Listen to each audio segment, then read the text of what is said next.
So from 2006 through 2009, a series of sexual assaults were committed in Jacksonville by an unknown suspect. In 2016-17, members of the Jacksonville Sheriff's Office, State Attorney's Office, and the Florida Department of Law Enforcement partnered together to work to find links between these cases.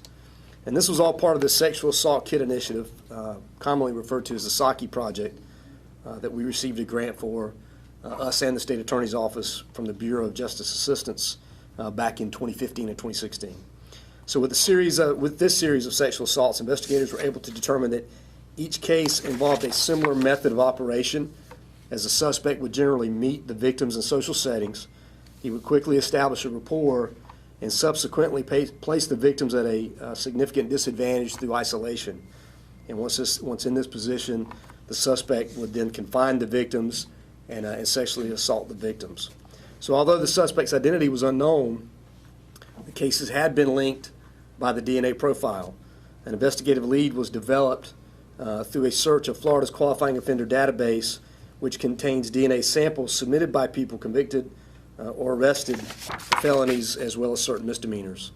The search was able to identify a close male relative of the suspect, and this search is really described as a familial DNA search. So through countless hours of analysis and various investigative techniques, a person of interest was developed, and that person was Mr. Brandon Deangelo Young. So working with the State Attorney's Office, the JSO Sexual Assault Cold Case team obtained a court order for a DNA sample from Mr. Young.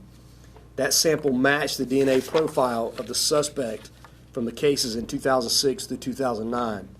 A warrant was issued for the suspect's arrest, and he was taken into custody without incident at his home in Middleburg, Florida by the Clay County Sheriff's Office on Friday, July 26 of this year, the same day that warrant was issued.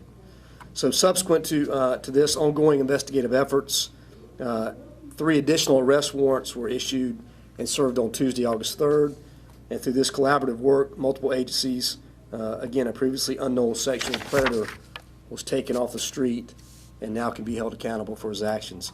So although these investigations are still active, members of the community are encouraged to contact us immediately if they have any information concerning this suspect, these cases, or other cases that they may believe may potentially involve this suspect.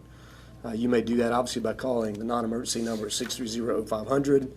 You can reach out to us at at JSO Crime Tips at jacksheriff.org, or again, to remain anonymous, you can reach out through our partners at Crime Stoppers at 1-866-845-TIPS.